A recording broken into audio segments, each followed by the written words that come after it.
നമ്മുടെ ഒരു കോച്ച് എന്ന് പറഞ്ഞാൽ ഏറ്റവും ടഫായിട്ടുള്ള ടെസ്റ്റുകൾ തരും. ഏറ്റവും നല്ല കോച്ച് എന്ന് പറഞ്ഞാൽ ഏറ്റവും ടഫായിട്ടുള്ള ടെസ്റ്റുകൾ തരുള്ളൂ.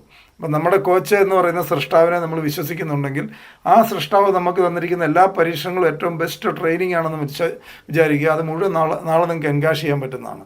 അത് അങ്ങനെ വിശ്വസിക്കുന്നവരെ സംബന്ധിച്ച് ഇത് മുഴുവൻ അങ്ങനെയാണ് ജീവിതത്തിൽ വിജയിച്ചിട്ടുള്ളവർ മുഴുവൻ വിജയിക്കുന്നത്. അപ്പോൾ ഇത് തന്നിരിക്കുന്ന നിങ്ങളെ കടത്തി വിട്ടിരിക്കുന്ന ഏറ്റവും ടഫായിട്ടുള്ള സാഹചര്യത്തിൽ കൂടെ ആണെങ്കിൽ നിങ്ങൾക്ക് അത്രമാത്രം ബൗൺസ് ബാക്ക് ചെയ്യാനുള്ള ഓപ്പർച്യൂണിറ്റി ഉണ്ടെന്ന് അർത്ഥം. ഇത് മനസ്സിലാക്കി വിശ്വസിക്കുക. ഒരു ഡിസിഷൻ എടുക്കേണ്ട ഒരു കാരണവശാലും നമ്മുടെ ലക്ഷ്യത്തിൽ നിന്ന് ഒരിക്കലും നമ്മൾ വ്യതിചലിക്കരുത്. നെവർ ഗീവ് അപ്പ് എന്ന് പറയും. അതായത് നമ്മൾ ശരിയായ ഡയറക്ഷനിലാണ് പോകുന്നത്, ശരിയായ കാര്യങ്ങളാണ് ചെയ്യുന്നത്, മറ്റാൾക്കാരെ വേദനിപ്പിക്കാതെ, മറ്റുള്ള ആൾക്കാരുടെ വിഷമത്തിൽ മറ്റൊരാളുടെ കണ്ണുനീര് വാങ്ങാതെ ജീവിതത്തിൽ എന്തെങ്കിലും നല്ല കാര്യങ്ങൾ ചെയ്ത് ഇനി മിനിമം വേറൊരാളുടെ ലൈഫ് ബെറ്ററാക്കാൻ പറ്റിയില്ലെങ്കിലും വേറൊരാളുടെ ലൈഫും ബിറ്ററാക്കാതെ വേറൊരാൾക്ക് പറ്റുമെങ്കിൽ ഉപകാരം ചെയ്ത് ജീവിക്കാൻ ആഗ്രഹിക്കുന്ന ഒരു വ്യക്തിയാണ്. ശരിയായ ഡയറക്ഷനിലാണ് നിങ്ങൾ പോകുന്നതെന്ന് ഉറപ്പുണ്ടെങ്കിൽ നിങ്ങൾ ഫിയർ ഉണ്ടാവരുത്. ഭയം എന്ന് പറഞ്ഞൊരു സാധനം ഉണ്ടാവാതിരിക്കുക. ഹോപ്പോടുകൂടി പ്രതീക്ഷയോടെ കൂടി വർക്ക് ചെയ്യുക. മറ്റുള്ള ആൾക്കാർ എന്ത് ചിന്തിക്കുമെന്ന് ചിന്തിക്കാതിരിക്കുക. ജീവിതത്തിൽ വിജയിച്ചിട്ടുള്ള ഒരാളും മറ്റുള്ള ആൾക്കാർ എന്ത് ചിന്തിക്കും എന്ന് ചിന്തിക്കാറേയില്ല. ആവറേജ് ആൾക്കാർ മാത്രമാണ് മറ്റുള്ള ആൾക്കാർ എന്ത് ചിന്തിക്കുമെന്ന് ചിന്തിച്ച് പഞ്ചായത്തിൻ്റെ അഭിപ്രായത്തിനനുസരിച്ച് ജീവിക്കുന്ന ഒരാളും ജീവിതത്തിൽ ഒന്നും സംഭവിച്ചിട്ടില്ല, ഒന്നും ചെയ്തിട്ടുമില്ല, ഒന്നും ചെയ്യത്തുമില്ല.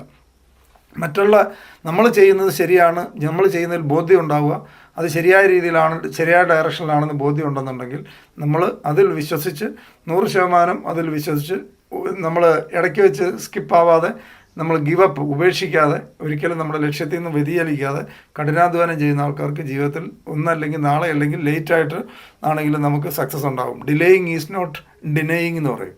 ഡിലേ ചെയ്യുന്നതിനെ ഡിനേ ചെയ്യുക എന്നുള്ള അർത്ഥം. നമുക്ക് ചിലപ്പോൾ നമ്മൾ ആഗ്രഹിച്ച എല്ലാ കാര്യങ്ങളും ആഗ്രഹിച്ച സമയത്ത് കിട്ടിയിട്ടുണ്ടാവണമെന്നില്ല. പക്ഷേ അത് ഒരിക്കലും ഡിലേ വന്നു എന്ന് വെച്ച് ദൈവം ഡിനേ ചെയ്തെന്ന് വിചാരിക്കരുത്. നമുക്ക് കിട്ടുകയില്ല എന്നല്ല അർത്ഥം. ചിലപ്പം ഡിലേ ആയിട്ടുണ്ടാവും, അത്രയേ ഉള്ളൂ. അപ്പം നമ്മൾ അതിൻ്റെ പുറകിൽ നമ്മൾ വർക്ക് ചെയ്യുക. നഷ്ടപ്പെട്ടതിനെക്കുറിച്ച് ചിന്തിച്ചുകൊണ്ടിരുന്നാൽ കിട്ടാനുള്ളതോട് കിട്ടാതെ പോകും. നഷ്ടപ്പെട്ടതിനെക്കുറിച്ച് ചിന്തിക്കാതിരിക്കുക, കിട്ടാനുള്ളതിനെക്കുറിച്ച് ചിന്തിക്കുക, അതിൽ ഫോക്കസ്ഡ് ആയിട്ട് വർക്ക് ചെയ്യുക. നഷ്ടപ്പെട്ടതിനെക്കുറിച്ച് ചിന്തിച്ചാൽ ചിലപ്പം പല ആൾക്കാരും എഴുന്നേറ്റ് പോലും നിന്നൊന്നും വരികയില്ല. അങ്ങനെയുള്ളവരാണ് ജീവിതത്തിൽ അത്ഭുതങ്ങൾ സംഭവിച്ചിട്ടുള്ള പല ആൾക്കാരും ജീവിതത്തിൽ ഒരു കംഫർട്ടും ഇല്ല, കയ്യും കാലും കണ്ണും ഇല്ലാത്തവർ വളരെ വിജയിച്ചിട്ടുള്ള എന്തുമാത്രം സ്റ്റോറിയുണ്ട്. എനിക്ക് പേഴ്സണലി അറിയാവുന്ന ഒരാൾ 2 കണ്ണുമില്ല, ജീവിതത്തിൽ നമ്മളീ കാണുന്ന കാഴ്ചയുള്ള നിങ്ങളീ കണ്ടുകൊണ്ടിരിക്കുന്ന ഒന്നും കാണാതെ ജീവിക്കുന്ന ആൾക്കാർ ഏറ്റവും ബെസ്റ്റ് ഹാപ്പിയായിട്ട് ജീവിക്കുന്ന ഫാമിലി എനിക്കറിയാം. ഏറ്റവും ബെസ്റ്റ് ഫാമിലി, 2 കണ്ണും കാണാൻ മേല, അദ്ദേഹത്തിന് വളരെ ഹാപ്പി ഫാമിലി ലൈഫാണ്. അദ്ദേഹത്തിൻ്റെ കുട്ടികളും അദ്ദേഹം കൊണ്ട് നമുക്ക് കൊതി തോന്നും അവരുടെ വീട്ടിലെ അന്തരീക്ഷം കണ്ടാൽ. വീട്ടിലെ തമാശകളും സാധനങ്ങളും ഒന്നിച്ചുകൂടി ഇപ്പം കുംഭമേളയ്ക്ക് വരെ ഒന്നിച്ചുകൂടുന്ന ഫ്ലൈറ്റിൽ അവിടെ പോയി കുംഭമേള വരെ കൂടിയിട്ട് വന്നിട്ടുള്ള ഫാമിലിയാണ്. അപ്പോൾ അങ്ങനെയുള്ളവരോട് ഹാപ്പിയായിട്ട് ജീവിക്കുന്നു. എല്ലാ സൗഭാഗ്യങ്ങളും ദൈവം തന്നതാണ്. പല ആൾക്കാരെയും ജീവിതത്തിൻ്റെ വളർച്ചയ്ക്ക് തടസ്സമായി നിൽക്കുന്നതെന്ന് പലപ്പോഴും തോന്നാറുണ്ട്.